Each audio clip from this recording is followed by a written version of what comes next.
Bulletin में सबसे पहले रुक करते हैं बड़ी खबर का। हनुमानगढ़ के टिब्बी से खबर है। इथेनॉल फैक्ट्री के विरोध से जुड़ा हुआ मामला और संघर्ष समिति और किसानों ने प्रेस कॉन्फ्रेंस की।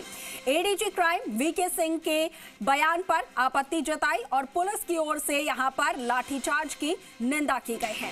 संघर्ष समिति ने पुलिस पर गंभीर आरोप लगाए, महिलाओं के साथ दुर्व्यवहार का आरोप लगाया। जब तक फैक्ट्री नहीं हटेगी तब तक आंदोलन जारी रहेगा, ये बात कही गई। मामला उलझता देखकर बैकफुट पर आए स्थानीय बीजेपी नेता देर रात विधायक गुरवीर सिंह बराड़ पहुंचे थे किसानों के बीच में। सीधे दिल्ली से पहुंचे थे किसानों के बीच में। अब एमएलए ने किसानों को वार्ता का न्योता दिया।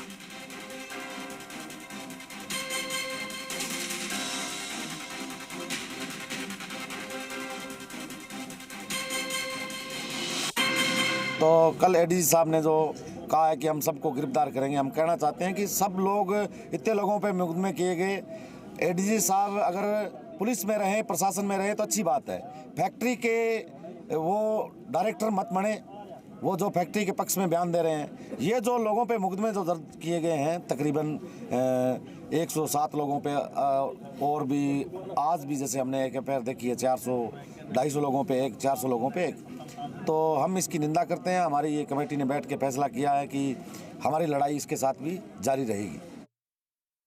न जाने हमारे कलेक्टर महोदय तक ये आवाज़ क्यों नहीं पहुंच पाई कि साहब यहाँ 20,000 लोग आपका इंतज़ार कर रहे हैं, आप आइए हमारी बात कीजिए। लेकिन कलेक्टर साहब परसों एक वार्ता करते हैं और उसमें कहते हैं कि हमने प्रपोजल भेजे थे। अरे कहाँ भेजे थे वो प्रपोजल?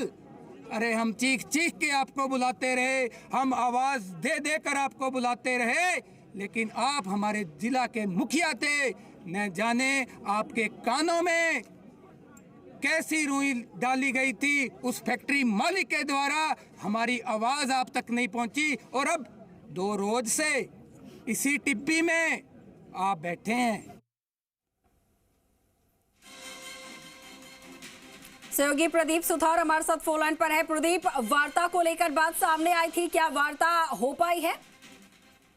बिल्कुल, जिस तरीके से पूरे मामले को लेकर है, जो सरकार ने भी इस पूरे मामले को गंभीरता से लिया है, जिसके बाद तमाम अधिकारी यहाँ पर पहुंचे। उसके बाद जब देर रात विधायक गुरवीर सिंह बराड़ है वो यहाँ पर पहुंचे टिब्बी में और किसानों से बात की, जिसके बाद आज सुबह फिर गुरवीर बराड़ और जो पूर्व विधायक संगरिया के गुरदीप साहपिनी है वो यहाँ पर किसानों के बीच पहुंचे और किसानों से वार्ता कर एक 14 सदस्यों का प्रतिनिधि मंडल है वो तैयार किया। जिसके बाद इस प्रतिनिधि मंडल को हनुमानगढ़ जिला कलेक्ट्रेट में बुलाया गया है। वहां पर अब से थोड़ी देर बाद है वो वार्ता शुरू होगी और इस वार्ता के दौरान है जो किसानों ने कहा, किसान संगठन है उन्होंने कहा है कि वो कलेक्टर के साथ वार्ता नहीं करेंगे, उनसे उच्च स्तर के अधिकारी है उनसे वार्ता करेंगे।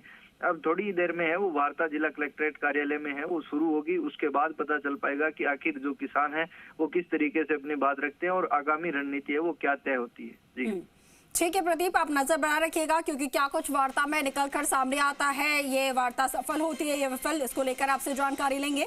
फिलहाल के लिए आपका बहुत शुक्रिया।